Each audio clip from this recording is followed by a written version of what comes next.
My name is Dylan Hughes. For 25 years, I've walked through the scorching sun of Arkansas fields, endured freezing nights in an old barn, and carried emotional wounds that time could never fully heal. Today, as I sit here at Hilltop Ranch, the farm my grandparents left behind, I want to tell my story. Not to boast or complain, but to preserve the memories, the fragments that have shaped who I am today. And perhaps to understand why I'm still standing, despite everything that once tried to pull me down. I was born in a small corner of Arkansas, where endless cornfields stretched to the horizon and the wind carried the scent of dry grass and red earth. Hilltop Ranch, my grandparents' farm, was my entire world. It was where I grew up, where I learned to wield a hoe, plant seeds, and listen to the quiet hum of the land. But my childhood wasn't just about running through fields or listening to my grandfather's tales of past harvests. It was also marked by cracks, painful silences that I could never forget. My mother, Monica, was a gentle woman with a smile as warm as the morning sun. She would sing old country folk songs while working in the kitchen, her soft voice drifting through the windows, mingling with the breeze over the fields. I still remember those afternoons sitting by her side, listening as she talked about plant varieties, how to choose the best seeds, or how to care for the cattle to keep them healthy. She told me that the land has a soul, and if you love it, it will give back tenfold. I was just a kid, but those words etched themselves into my mind like an unspoken promise to this very land. But then when I was 10, everything fell apart. My mother passed away after a sudden illness. I still remember that fateful day when the sky was gray as if the whole world was mourning. My father, Paul Hughes, stood by her bedside holding her hand, his eyes empty. He didn't cry, didn't say a word, just stood there like a statue. I, on the other hand, screamed, clung to my mother, begging her not to go. But she only gave a faint smile, brushed my hair, and whispered, "Take care of your grandparents, Dylan, and never abandon this land."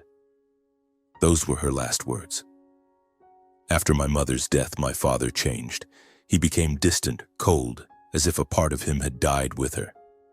He was no longer the father who carried me on his shoulders, taught me how to tie my shoes, or laughed with us around the dinner table. Instead, he started staying away from home, leaving me alone in an empty house. I didn't understand why, only that each time he returned, he reeked of alcohol, and his eyes held no warmth for me. Then one day when I was 11, my father called me out to the yard, looked at me with tired eyes, and said, "Dylan, you're going to live with your grandparents. I can't take care of you anymore." That was it. No explanation, no comfort. I stood there stunned, clutching the old backpack my mother had sewn for me as he turned and walked away. I didn't cry. Not because I was strong, but because I was too shocked, too hurt to cry. The day I arrived at Hilltop Ranch, it felt like stepping into a dream. The farm sat on a gentle hill, surrounded by sprawling fields of corn and alfalfa. My grandparents' wooden house stood proudly among ancient oak trees, with a porch adorned with wildflowers and an old swing that creaked in the wind. My grandfather, Russell, with his white hair and kind smile, enveloped me in a warm hug the moment I stepped off my father's old truck. My grandmother, Virginia, with her bright eyes and gentle voice, took my hand and led me inside, where the smell of freshly baked cookies filled the air. "This is your home, Dylan," she said, "and we are your family." The years I spent with my grandparents were the most beautiful of my childhood. Grandpa Russell taught me everything about the land. He said farming wasn't just planting seeds and waiting. It was about understanding the soil, the crops, and even the rain and heat. He took me to the fields, showed me how to recognize good soil, how to care for corn so the kernels would be plump, and how to know when the cattle needed extra hay. He told me stories of past harvests, of drought years when the family stayed up all night watering the fields, and of joyful harvest days when the whole village came to help. Through those stories, I felt his love for Hilltop Ranch, not just as land, but as a legacy, a soul. Grandma Virginia taught me other things. She taught me patience, how to listen, and how to find joy in the simple things. Every afternoon, she'd sit in her armchair knitting, telling me stories about my mother, about the days they worked together in the garden. "Your mother loved this land, Dylan," she said. "And now, you're the one to carry it on." Those words made me feel a responsibility, not just to my grandparents, but to my mother, who had passed on her love for the land before she left. But not every day was filled with joy. Some nights I lay in bed staring at the wooden ceiling, thinking about my father. He rarely visited, and when he did, he'd only stay for a few hours, asking vague questions before leaving again. I remember once asking him, "Dad, why don't you stay here with me?" He just shook his head, sighed, and said, "You'll understand when you're older." But I didn't understand, and the feeling of abandonment grew inside me like a sharp thorn piercing my heart. Even so, Hilltop Ranch was my refuge. Every morning I woke to the rooster's crow, ran to the barn with Grandpa, or helped Grandma pick vegetables in the garden. I learned to ride horses from Grandpa, to fix fences, to predict the weather by reading the clouds. In the summers, we'd sit under the big oak tree, sipping Grandma's lemonade, watching the sun set over the fields. "This land is yours, Dylan," Grandpa said, "but it's only worth something if you love and protect it." I nodded, though I didn't fully grasp the weight of his words back then.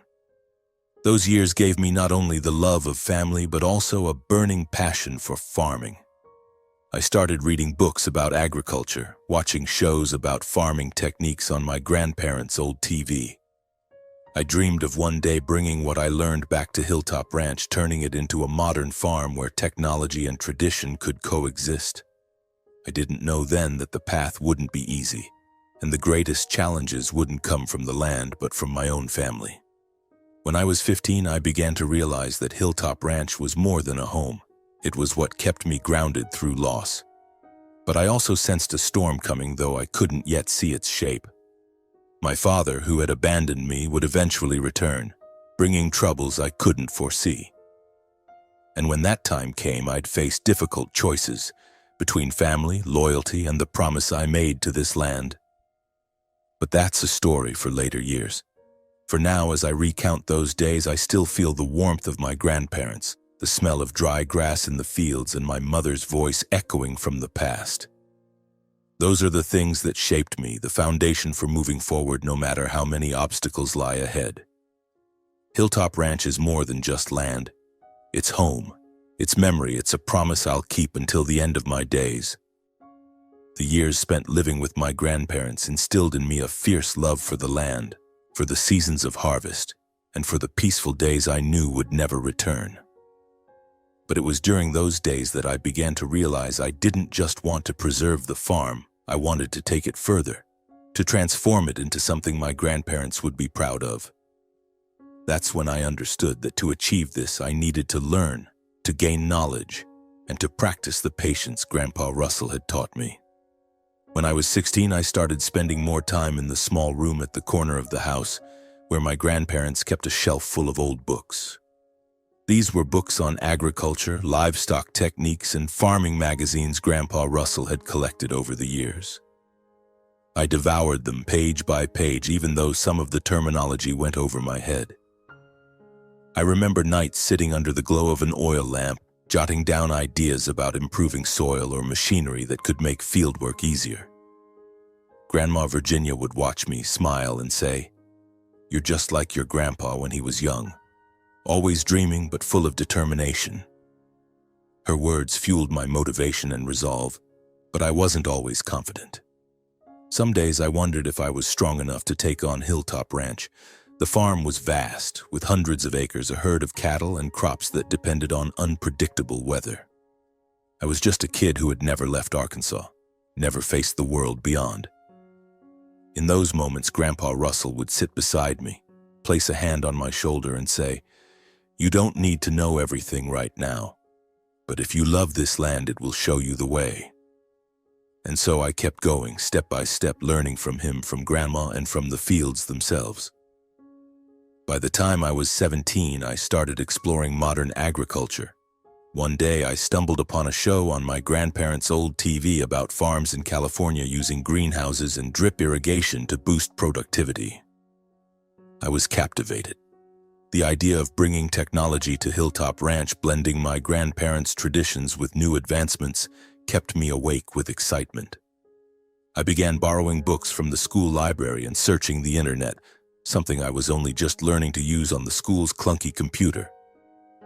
I read about moisture sensors, automated irrigation systems, and using data to predict crop yields. Each idea was like a small spark, igniting my dreams. In my final year of high school, I threw myself into studying. I wasn't the top student, but I was determined. I spent hours reviewing math, science, and writing essays about my dreams. My grandparents were always there, supporting me. Grandma Virginia helped me study, editing every sentence of my essays, even though she said she wasn't as good at it as my mother had been. Grandpa Russell quietly saved money, selling extra corn and milk to cover my future tuition. "You focus on learning, Dylan," he said. "Leave the rest to us." The day I received my acceptance letter from Purdue University for agricultural engineering, I shouted with joy in the middle of the field, then ran home to hug my grandparents. Grandma Virginia cried and Grandpa Russell just smiled, though I saw his eyes well up. "You did it, Dylan," he said. "Now go and bring back the best for this land." I nodded, but a fear crept into my heart. Purdue was a whole new world, hundreds of miles from Arkansas. I was afraid I wouldn't keep up, that I'd disappoint my grandparents. Most of all, I was afraid to leave Hilltop Ranch, the place that had given me everything. On the day I left for Purdue, my grandparents saw me off at the bus station. Grandma Virginia pressed a box of homemade cookies into my hands while Grandpa Russell slipped an old notebook into my bag, filled with his handwritten notes about the land. "Take this with you," he said. "Don't forget your roots." I hugged them, trying to hold back tears, but as the bus pulled away, I cried like a child. I wasn't crying out of fear, but because I knew I was carrying the hopes of my grandparents, my mother, and the very land of Hilltop Ranch. My first days at Purdue were a shock. I had never felt so small, surrounded by vast lecture halls, professors who spoke at lightning speed, and classmates from all over the world. But I refused to back down. I studied day and night, took meticulous notes, and enrolled in every course related to high-tech agriculture. I was fascinated by lectures on smart irrigation systems, sensors for monitoring crop health, and renewable energy for farming. Each time I learned something new, I imagined applying it to Hilltop Ranch, turning its cornfields into model farms. But it wasn't always smooth sailing. Some nights I stayed up worrying about tuition, whether my grandparents were doing okay, and about my father, who had all but vanished from my life. He called only a few times a year, his voice cold, asking perfunctory questions before hanging up. I didn't know how he was living, but each time I heard his voice, the distance between us grew. I tried not to dwell on it, focusing on my studies, but deep down I still hoped one day he'd return and look at me with some pride. At Purdue, I also found new friends who shared my passion for agriculture. They came from farms in Iowa, Nebraska, or even big cities, but loved the land. We worked on projects together, debated ways to improve farming techniques, and dreamed of a future where agriculture wasn't just a job, but a way to change the world. Those days gave me confidence that I wasn't alone, that my dreams were achievable. During college, I started making concrete plans for Hilltop Ranch. I sketched preliminary designs for greenhouses, calculated costs for drip irrigation systems, and researched soil sensors. I sent these ideas to my grandparents, and each time I received a letter back from Grandma Virginia, my heart warmed. She wrote, "You're doing big things, Dylan. We believe in you." Those words were my greatest motivation, the fire that carried me through exhausting days at school. But I never expected that just a few months later, that fire within me would face a raging storm when Grandpa Russell, the person I loved most, left me forever. I remember that day clearly, a freezing winter afternoon at Purdue. I was in the lab, engrossed in a model irrigation system, when my phone rang. Grandma Virginia's voice on the other end trembled, so faint I had to strain to hear her. "Dylan, your grandpa, he had a heart attack and he didn't make it." Those words hit me like a blow, and it felt as if the ground beneath me collapsed. I stood frozen, gripping the phone, unable to speak. Grandpa Russell, the man as sturdy as an oak who taught me how to hold a hoe, how to listen to the land, was gone. I wanted to scream, to run back to Hilltop Ranch, but all I could do was slump to the floor, tears streaming uncontrollably. I took a week's leave from school to return to Arkansas. The bus ride home felt endless, each mile bringing back memories of Grandpa. I remembered the mornings he took me to the barn, the way he laughed heartily when I clumsily spilled a bucket of milk, his warm, steady voice telling stories of past harvests. He wasn't just my grandfather, he was my teacher, my father, my entire world. When the bus stopped in front of Hilltop Ranch, I saw Grandma Virginia standing on the porch, her eyes red but forcing a smile. I ran to her and we stood there, embracing in the cold wind, crying in silence. Grandpa's funeral was held at the farm, simple but warm, just as he had lived. Neighbors and friends from nearby farms came to pay their respects. They shared stories of Grandpa Russell, the generous man always ready to lend a hand, always proud of Hilltop Ranch. I stood by his coffin, looking at his serene face as if he were merely sleeping, and vowed to carry on his legacy no matter the cost. A few days after the funeral, Grandma Virginia called me into the living room where she kept important documents in an old wooden box. "Dylan," she said, her voice serious but filled with love, "your grandpa left something for you." She handed me a thick envelope containing Grandpa Russell's will. My hands trembled as I opened it and read the words written in his firm, clear handwriting. All of Hilltop Ranch, the cornfields, the cattle, the wooden house, and the modest savings in the bank was left to me. Not my father, not anyone else, but me, Dylan Hughes, a 19-year-old grandson. I was stunned. "Grandma, why me?" I asked, my voice breaking. She took my hand and looked me in the eyes. "Because your grandpa believed in you. He knew you loved this land, knew you'd protect it. Your father, he chose a different path." I understood what she meant. My father, Paul Hughes, had abandoned the farm long ago, abandoned me. But I never imagined Grandpa would place such immense trust in me. Alongside the pride, an invisible weight settled on my shoulders. Hilltop Ranch was now my responsibility, and I had to prove I was worthy. But the news of the will didn't just shock me, it ignited a fire of anger in my father. He showed up at the farm a few days later while Grandma Virginia and I were cleaning the barn. He stepped out of his old truck, his face gaunt, eyes bloodshot. Whether from alcohol or rage, I wasn't sure. "The will?" he roared, throwing a copy of the document to the ground. "Why this kid? I'm his son." My heart pounded and I didn't know how to respond. Grandma Virginia stepped forward, her voice calm but sharp as steel. "Paul, you abandoned this land. You abandoned Dylan. Your father knew that." My father glared at me, his eyes burning with resentment, as if I had stolen something that belonged to him. You little punk," he pointed at me. "You think you're better than me? You think you can keep this farm?" I wanted to reply, to say I didn't want to take anything, that I only wanted to protect Grandpa and Grandma's legacy, but the words caught in my throat. I stood there, silent, as he turned and stormed off, leaving behind a heavy air like a storm brewing on the horizon.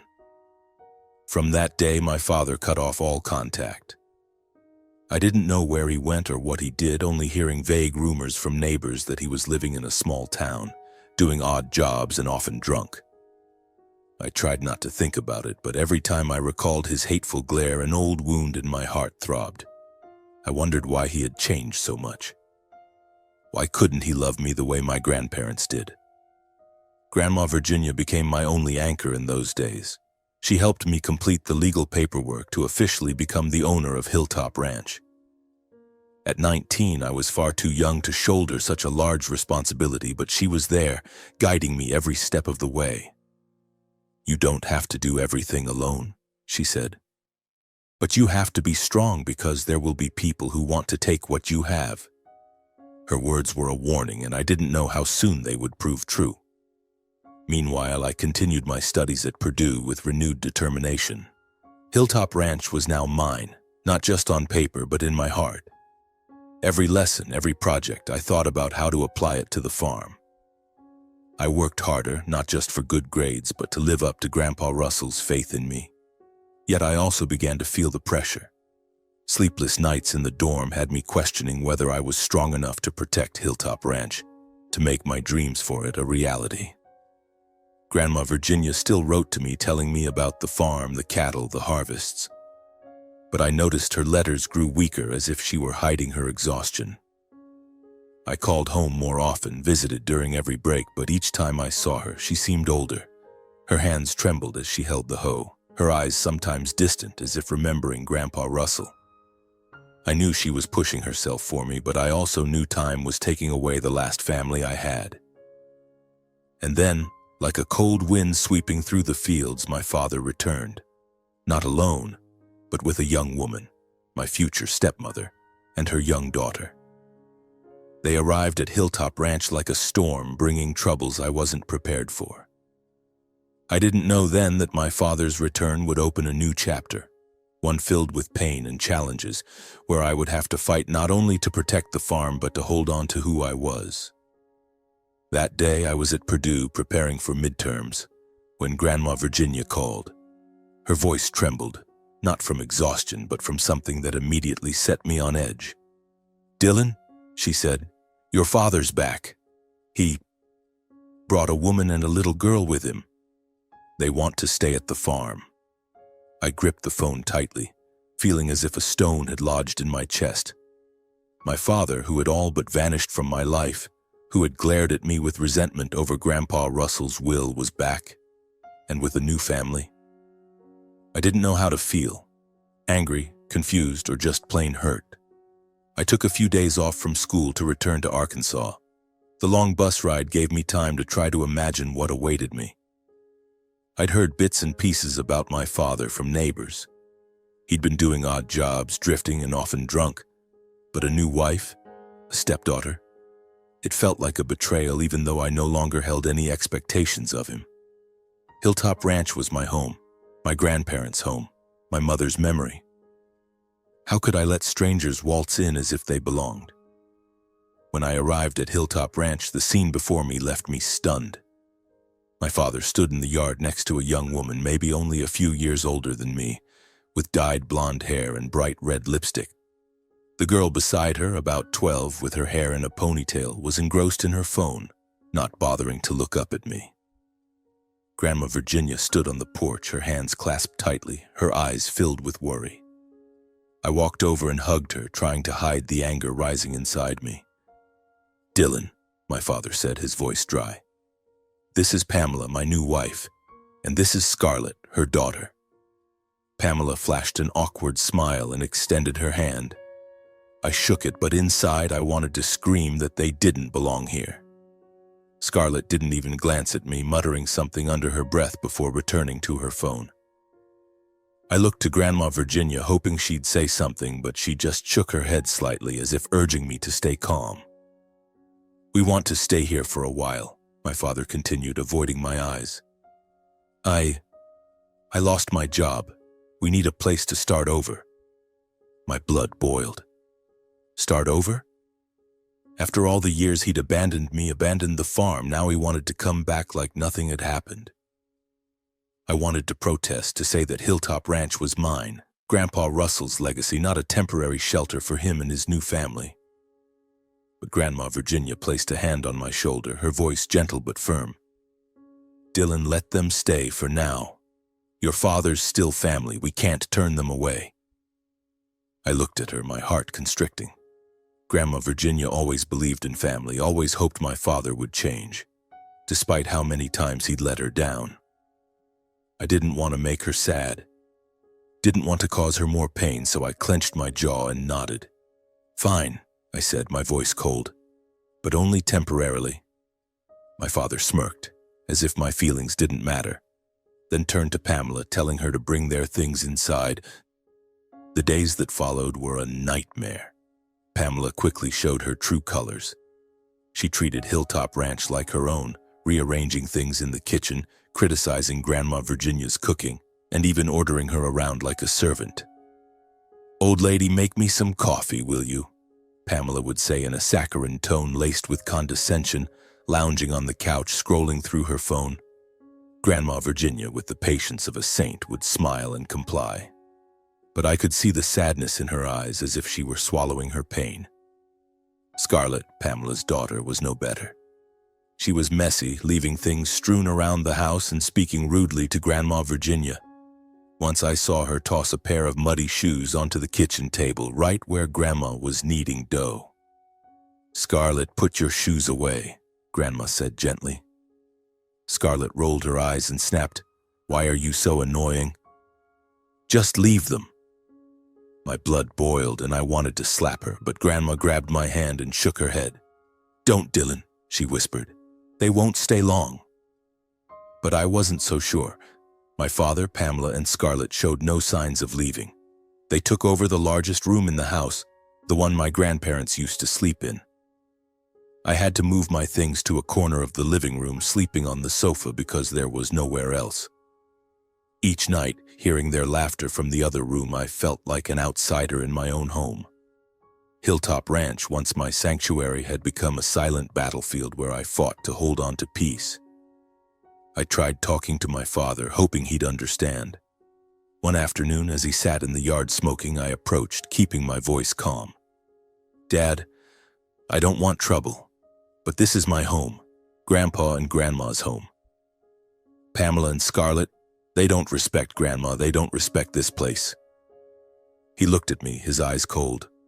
"Who do you think you are, lecturing me?" he snapped. "You're just a kid who got this farm because the old man didn't trust me. Now you want to kick me out?" His words cut like a knife, slicing deep into my heart. I wasn't a thief, but he looked at me as if I'd stolen everything from him. After that conversation, my father only grew more defensive of Pamela and Scarlett. Whenever I spoke up about how they treated Grandma Virginia, he brushed it off or scolded me for being an ungrateful son. Pamela became bolder, interfering with the farm's management, criticizing how Grandma cared for the cattle, and even suggesting we sell part of the land to make some money. I was livid. Sell the land? Sell Grandpa Russell's legacy, my mother's legacy? I looked to Grandma Virginia, hoping she'd object, but she stayed silent, her eyes heavy with exhaustion. I began to feel helpless. I was at Purdue most of the time, only coming home during breaks, and each visit made Hilltop Ranch feel more foreign. Pamela and Scarlett acted like they owned the place, while Grandma Virginia, the strong woman who had been my rock, was fading. I knew I had to do something, but I didn't want to hurt her or shatter her fragile hope of mending our family. Those months, Hilltop Ranch was no longer my sanctuary. Each time I returned from Purdue, the air in the wooden house felt heavy. Pamela had turned the place into her domain. She changed everything, from the arrangement of kitchen utensils to dipping into the farm's savings to buy luxuries. A new TV, expensive clothes, and even a used car she bragged about around the village. Scarlett grew increasingly disrespectful, not only to Grandma Virginia but to me as well. She littered the yard, spilled food on the floor, and smirked whenever Grandma gently corrected her. I wanted to scream, to drive them out, but every time I saw Grandma's weary eyes, I clenched my jaw and endured. Grandma Virginia, though growing weaker, still tried to keep the peace. She woke early to tend to the cattle, weeded the garden despite her trembling hands and unsteady steps. I noticed her thinning frame, her silver hair growing sparser, her eyes often drifting as if searching for Grandpa Russell in the corners of the house. One day, I found her sitting alone in her armchair, clutching an old photo frame of Grandpa, tears silently streaming down her face. "Grandma, please rest," I said, trying to hide the ache in my heart. She only smiled and ruffled my hair as she did when I was a child. "I'm fine, Dylan. I just miss your grandpa." But she wasn't fine. I knew it, and I blamed myself for not doing more to protect her. I was at Purdue most of the time, only home for a few weeks each year, and each visit showed her fading, like a candle burning down to its last flicker. I tried to spend time with her, helping in the fields, fixing fences, or just listening to her stories. But Pamela and Scarlett always found ways to intrude, ruining those moments. Pamela treated Grandma like a servant, ordering her to cook, clean, or pick up after Scarlett's messes. "Virginia, you're so slow," Pamela once said, her tone dripping with sarcasm. "Let me handle it, you rest." But her handling meant lounging on the couch while Grandma did everything. My father, as usual, did nothing to stop it. He seemed to have fully sided with Pamela, defending her in every situation. Once I overheard him yelling at Grandma when she accidentally spilled a cup of coffee Pamela had demanded. "Mom, you're old. Everything you do is sluggish." I stood there, stunned, unable to believe my father could speak to his own mother that way. I wanted to rush in to tell him to stop, but Grandma grabbed my hand and shook her head. "Don't, Dylan," she whispered. "Let it go." But it didn't go away. Things only got worse. One summer afternoon, just after I returned from Purdue, I found Grandma Virginia collapsed in the garden, clutching her chest, gasping for breath. Panic surged through me as I ran to her, shouting for help. Pamela and Scarlett were inside, but neither bothered to come out. My father sauntered over, looking at Grandma with indifference. "She's old, probably just tired," he said, as if it were no big deal. I rushed her to the hospital, sitting by her bedside, holding her hand, praying she'd be okay. The doctor said she was exhausted, with high blood pressure and a weakening heart from too much stress. I knew where that stress came from: Pamela, Scarlett, and the son she still hoped would change. Grandma stayed in the hospital for a few days, and I never left her side. When she woke, she smiled at me, but her smile was so frail it made my heart ache.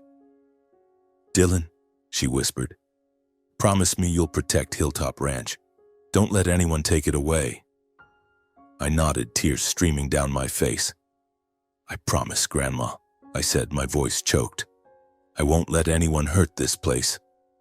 She returned home, but her health never fully recovered. Pamela and Scarlett acted as if nothing had happened. Pamela even said to me, her voice laced with mockery, "She's so weak, Dylan. You should get a professional caretaker.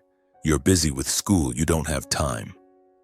I glared at her, anger flaring inside me, but I held back because I knew Grandma didn't want me to fight. I just wanted her to have peace, even if only for her final days. But that peace never came. One autumn night while I was at Purdue, I got a call from a neighbor. "Dylan, come home now." His voice trembled. "Virginia, she's gone." It felt like the world collapsed. I frantically packed my things, caught the earliest bus to Arkansas, but the entire journey I could only think of her. The woman who loved me unconditionally, who taught me how to live, how to love the land. When I arrived, she was already in her coffin, her face serene, as if she had found Grandpa Russell somewhere far away. Grandma Virginia's funeral was quiet, attended only by a few neighbors. My father, Pamela, and Scarlett were there, but I saw no grief on their faces. Pamela even whispered to Scarlett, giggling about something as if it were just another gathering. I stood by Grandma's coffin, holding her cold hand, consumed by guilt. I had promised to protect her, but I had failed. I let her endure disrespect and injustice in her own home. That pain, mixed with regret, cut into my heart like a knife. After the funeral, I returned to Purdue to finish my final year of college. The pain of losing Grandma Virginia lingered, a constant ache in my heart, but I channeled it into motivation. I studied with an almost obsessive focus, taking meticulous notes on high-tech agriculture, from drip irrigation systems to soil sensors and smart greenhouses. I knew that protecting Hilltop Ranch required more than knowledge. It demanded action. I reached out to professors, joined research projects, and even took a part-time job at a nearby farm to gain hands-on experience. Every night in my small dorm room, I opened Grandpa Russell's notebook, rereading his words about the land, and told myself, I can do this. For him, for Grandma, for Mom. After graduating from Purdue with a degree in agricultural engineering, I didn't rush back to Hilltop Ranch. I knew that to realize my dreams, I needed practical experience and some capital. I landed a job at an agricultural company in Indiana, specializing in designing smart irrigation systems. The work wasn't easy. Long hours from dawn to dusk, dealing with demanding clients and complex projects. But I learned how to manage time, work with a team, and most importantly, apply technology to farming effectively. I saved every penny, sending some money back to maintain the farm and staying in touch with Mr. John, a kind neighbor who agreed to look after the cattle and fields while I was away. 2 years later, I decided to return to Hilltop Ranch. I was ready to start anew, to turn my ideas into reality. But when I stepped foot on the farm, I realized everything had changed. My father, Pamela, and Scarlett had completely taken over the main house. They didn't just push me out of the living room, they relegated me to the barn as the only place I was allowed to stay. "You can stay there, Dylan," Pamela said, her tone dripping with sarcasm. "The main house is for the baby that's coming."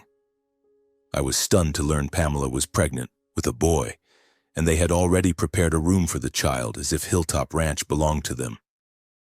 The barn where I once played with Grandpa Russell became my home.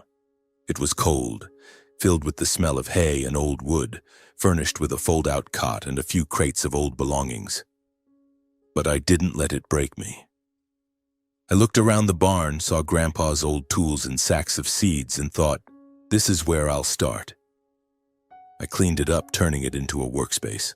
I brought in an old table, a worn-out laptop, and began drafting plans. Building a small greenhouse, installing drip irrigation, and testing soil sensors on a corner of the field. I worked day and night, managing the farm while pushing my projects forward. I woke before sunrise to check the cattle, fix fences, then returned to the barn to research. I contacted friends from Purdue for technical advice and even took out a small bank loan to buy equipment. Every step was hard, but I never forgot Grandma Virginia's words. Protect Hilltop Ranch, Dylan. I wanted to turn the farm into a model of innovation, where technology and tradition merged, honoring my grandparents' legacy. Living with my father, Pamela, and Scarlett, however, was a bigger challenge than I expected. Pamela grew increasingly overbearing, using the farm's bank account for her shopping sprees, while Scarlett was messy and disrespectful. She often sabotaged my work. Once I caught her flooding my experimental irrigation system just for fun. I struggled to contain my anger, reminding myself to focus on the bigger goal. But seeing how they treated Hilltop Ranch, like a resource to exploit, not a place to cherish, made my heart ache. My father, as usual, didn't care. He spent most of his time in town drinking or doing odd jobs. Whenever I tried to talk to him about the farm or my projects, he brushed me off. "You think you're better than me?" he once sneered. "This farm's going nowhere, Dylan." His words cut like a knife, but I refused to let them bring me down. I thought of Mom, of my grandparents, and told myself I wasn't doing this for him, but for myself and those who believed in me. Slowly, my projects began to bear fruit. The drip irrigation system I installed in a corner of the field worked well, saving water and boosting crop yields. The small greenhouse I built in the barn, though modest, produced its first harvest, clean, vibrant, organic vegetables. I invited Mr. John and a few neighbors to see, and their astonished looks filled me with pride. "You've done it, Dylan," Mr. John said, clapping my shoulder. "Russell would be proud." Those words fueled me, helping me push through exhausting days. But not everyone supported me. Pamela started noticing my work. She'd barge into the barn, eyeing my equipment suspiciously, then make snide remarks. "Why waste money on this stuff? No one needs high-tech farming in this backwater." I ignored her, but a growing unease settled in me. I realized Pamela didn't just want control of the house. She wanted control of Hilltop Ranch, and my father, though he didn't say it outright, seemed to side with her. One evening, as I was reviewing data from the soil sensors, Scarlett sauntered into the barn holding a cup of soda. She looked around, smirked, and deliberately spilled the drink on my desk, soaking my laptop and notebook. "Oops, sorry," she said, her voice devoid of remorse. I shot to my feet, anger surging, but I held back, saying only, "Get out, Scarlett." She shrugged and left, leaving me with soggy papers and a sense of helplessness. I began to wonder how long I could keep going when the people in my own home treated me like an enemy. But I didn't know that those troubles were just the surface. A bigger, darker secret was brewing in the main house, where my father, Pamela, and Scarlett lived. And when that secret came to light, it would shake Hilltop Ranch to its core, thrusting me into a battle I couldn't avoid. One evening, while I was checking data from the soil sensors in the barn, I overheard a conversation through an open window. It was Pamela, speaking on the phone in a low but clear voice. "Rick, I told you everything's going according to plan," she said, her tone brimming with confidence. "Paul's easy to handle, and that kid Dylan, he won't be able to do anything." I froze, my heart pounding. Rick? Who was this man? And why was Pamela talking about me like that? I recalled how she always emphasized that the baby she was carrying was my father's, that their family would soon grow. But the intimate tone she used with this Rick sent a cold suspicion creeping into my heart. Was the baby really my father's? I started paying closer attention. Pamela frequently took calls at night when my father was drunk and fast asleep. She kept her voice low, but once I overheard her mention Rick in a familiar, almost affectionate way, as if they shared a secret relationship. Scarlett, though Pamela's daughter from a previous relationship and unrelated to my father, seemed to know something too. She was always texting, giggling, and sometimes sneaking out to meet someone at the farm's gate. I had no proof, but the pieces were adding up and I couldn't ignore them. I began to wonder, was Pamela deceiving my father? And if so, was the baby she called Paul's son truly his? I kept my suspicions to myself, not sharing them with anyone. I didn't want to hurt my father despite the pain he'd caused me over the years. But I also couldn't let Pamela continue manipulating Hilltop Ranch, the place that held all my memories of my grandparents and mother. I decided to bide my time, observe more closely, and search for evidence.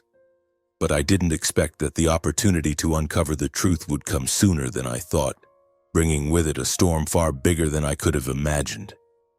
The storm hit one spring morning when I uncovered a horrifying secret. My father and Pamela were plotting to sell Hilltop Ranch, the land my grandparents and mother had devoted their lives to preserving.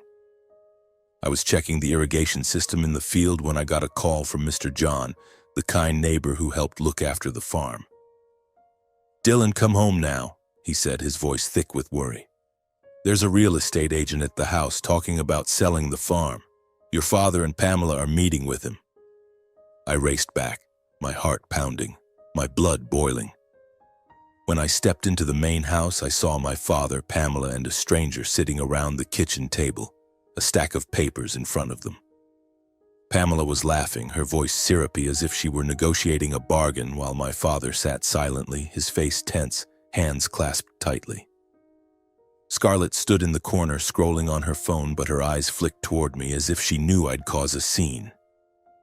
I stood frozen in the doorway, trying to stay calm, but the anger inside me was a fire ready to erupt. "What's going on here?" I asked, my voice icy, cutting through the silent room. Pamela looked up, her smile unwavering, but I caught a flash of panic in her eyes. "Oh, Dylan, you're back? We're just discussing the farm's future," she said, her tone as sweet as sugar but dripping with falsehood. I didn't respond, stepping to the table and glancing at the papers. My heart stopped when I saw a real estate sales contract with Hilltop Ranch printed boldly at the top. I turned to my father, my voice trembling with rage. "Dad, what is this? Are you trying to sell the farm?" My father avoided my gaze, his lips moving as if to speak, but he only mumbled, "We need the money, Dylan. This farm, it's just a burden." A burden? It felt like a knife to the chest. Hilltop Ranch was Grandpa Russell's legacy, Grandma Virginia's home, the place where my mother sang folk songs, where I'd poured sweat and tears into building my dreams. And now my father, who never set foot in the fields, never tended a single cornstalk, dared to call it a burden. I flipped through the papers, and one detail made me go cold. My signature, clumsily forged on a power of attorney document. The scrawled handwriting wasn't mine, but there it was, a blatant betrayal. Gripping the paper, my hands shaking, I glared at Pamela. "Who forged my signature?" I demanded, each word sharp as a bullet. "Who dared to do this?" Pamela shrugged, her smile still plastered on, but I saw her hands clench under the table. "Calm down, Dylan," she said. We just wanted to keep things legal." "Legal," I shouted, unable to hold back. "You forged my signature, tried to sell Hilltop Ranch, my property, and you call that legal? Do you think I'm that stupid?" I turned to my father, hoping he'd speak up, say he didn't agree with this. But he just hung his head silent as if he'd already surrendered to Pamela. My heart shattered, but my anger overpowered the pain. "If you and she don't stop this right now, I'll take you to court," I growled, locking eyes with my father. "I swear I won't let you steal Hilltop Ranch." At that moment, Scarlett, who had been quiet in the corner, suddenly spoke up. "Who do you think you are, threatening us?" she yelled, her voice dripping with contempt. "You're just a kid obsessed with this rundown farm. Your grandparents were idiots for leaving everything to you instead of my mom."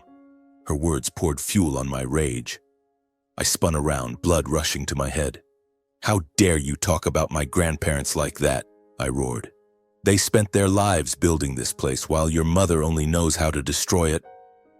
Scarlett smirked, stepping closer, and continued, "Your grandparents were nothing. Just two old farmers who thought this pile of dirt was worth more than gold." I couldn't take it anymore. My anger exploded, breaking every boundary. I raised my hand and slapped Scarlett, not hard, but enough to make her step back, clutching her cheek, eyes wide with shock. The room fell into a deadly silence. Pamela screamed, rushing to Scarlett's side, while my father leapt to his feet, his face red with fury. "You dared hit her?" he bellowed, and before I could react, he swung his hand, striking me so hard I staggered. Pain seared across my face, but what hurt more was his gaze, not sorrow, but blind defense of Pamela and Scarlett. I stood tall, touching my stinging cheek, the burn radiating. But I didn't cry, didn't back down. I looked at my father, then Pamela, and finally Scarlett, who was nestled in her mother's arms, pretending to sob. My anger turned into a sharp, cold resolve. "You want to protect them?" I said, my voice low but steady. "Are you sure that baby in Pamela's belly is yours? Are you sure she's not cheating on you like she's trying to cheat me out of Hilltop Ranch?" I paused, staring straight into Pamela's eyes. "I've heard her talking to a guy named Rick every night. She speaks to him like he's the one who matters. What do you think about that, Dad?" The room went deathly still. Pamela's face paled, her lips moving but no words coming out. Scarlett looked up, eyes wide, as if terrified by what I'd said. My father stood there, his face ashen, his gaze flickering between me and Pamela. "Dylan, what are you saying?" he asked, his voice breaking as if my words hit harder than the slap he'd given me. Pamela tried to regain her composure, shouting, "You're slandering me! You're crazy, Dylan!" But her voice trembled and her eyes avoided my father's. I said nothing more. I turned and walked out of the main house, my heart heavy. I didn't want to hurt my father, despite all the pain he'd caused me. But I couldn't let Pamela keep manipulating, couldn't let Hilltop Ranch, the legacy of my grandparents, my mother, fall into the hands of deceivers. I knew things would never be the same from here on. The real storm had begun, and I had to prepare for what was coming. After that confrontation, the atmosphere in the main house became more oppressive than ever. Pamela and Scarlett avoided me, but I could feel their prying eyes whenever I moved between the barn and the house. My father grew quiet, but I noticed a change in him. He wasn't drinking as much, instead spending long hours sitting alone in the yard, staring at the fields with vacant eyes. I wanted to say something, to ask if he believed what I'd said about Pamela, but each time I saw his haggard face, I hesitated. I knew he was wrestling with himself, and all I could do was wait. A week later, my father disappeared from Hilltop Ranch. He didn't tell anyone, leaving only a scribbled note on the kitchen table. "I'll be gone a few days. Don't look for me." Pamela shrugged when she saw it, as if she didn't care, but I caught a flicker of worry in her eyes, as if her secret was at risk. I didn't ask questions, quietly continuing my work in the barn, checking the irrigation system, tending the greenhouse, and planning the farm's expansion. But deep down, I knew my father was searching for the truth, and I feared what he'd find. 3 days later, he returned, I was in the field checking the soil sensors when I heard his truck pull up in the yard. I ran back, my heart pounding, and saw him step out, his face pale, eyes red as if he'd been crying. He didn't look at me, didn't speak, just walked straight into the main house. I followed, a wave of unease rising within me. When I stepped inside, I saw him standing face to face with Pamela, clutching a stack of papers, his voice trembling with rage. "Pamela," he said, each word sharp as a blade, "you lied to me, the baby. It's not mine." The room seemed to explode. Pamela jumped up, her face ashen, trying to deny it. "Paul, what are you talking about? You're crazy," she screamed, but her voice faltered, lacking its usual confidence. Scarlett, sitting on the couch, dropped her phone, her eyes wide with panic.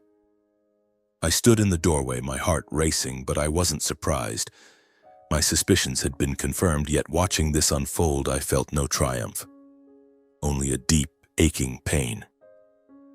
My father slammed the papers onto the table, his voice shaking with anger and hurt. "I got a DNA test, Pamela. I met Rick, the man you've been calling every night.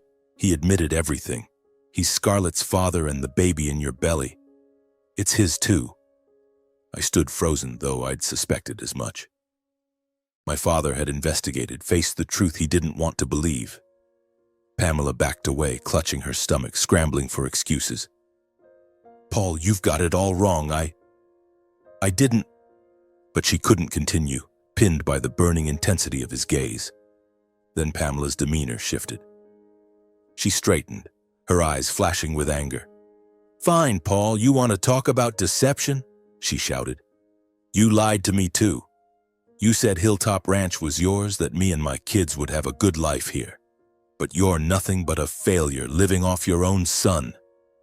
Her words were a dagger, stabbing not just my father, but me too. I wanted to scream, to tell her to shut up, but I stood still, waiting to see what my father would do. He staggered, as if struck by a physical blow. He looked at Pamela, then Scarlett, and finally at me. "I trusted you," he whispered, his voice breaking. "I thought we were a family." But Pamela dropped her facade. She smirked, her voice dripping with contempt. "Family? You're nothing to me, Paul. I stayed here for this farm thinking it would be ours. But now it's over." She turned to Scarlett, barking, "Pack your things, we're leaving." That night, Pamela and Scarlett left Hilltop Ranch. A black pickup truck pulled up to the gate and a man stepped out. I assumed it was Rick, Scarlett's father and the father of the unborn child. Pamela didn't look back, dragging Scarlett into the truck, leaving my father standing in the yard, his face like that of a broken man. I watched from the barn door as the truck vanished into the darkness, a mix of relief and pain washing over me. Pamela and Scarlett were gone, but the cost was my father's complete devastation. In the days that followed, my father was a shadow of himself. He didn't drink, didn't argue, just sat on the porch staring at the fields with empty eyes. I tried talking to him, but he only shook his head, saying, "Dylan, I was wrong. I've lost everything." I wanted to comfort him, to say he still had me, still had Hilltop Ranch, but the words stuck in my throat. He had chosen Pamela, defended her, struck me to protect a family that wasn't his. And now, with the truth laid bare, he was left with nothing but loneliness. After Pamela and Scarlett left, Hilltop Ranch returned to a quiet stillness, but it was a strange kind of silence. Gone were Pamela's false laughter and Scarlett's shrill chatter. But so too were the lively mornings when Grandpa Russell took me to the barn, or the peaceful afternoons when Grandma Virginia made lemonade. The main house now felt empty, like a hollow seashell, occupied only by my father, a man worn down by time and his own mistakes. I retreated to the barn, my fortress, and threw myself into work. The greenhouse needed expansion, the soil sensors required calibration, and the cattle demanded care. I had no time to dwell in grief, for Hilltop Ranch was a promise I couldn't break. One evening, as I was reviewing data from the irrigation system, my father appeared at the barn door. He stood there silently, hands in his pockets, his gaunt face illuminated by the dim light. "Dylan," he said, his voice hoarse, "I want to talk." I paused, looking at him, waiting. He stepped inside, sat on an old chair, and sighed.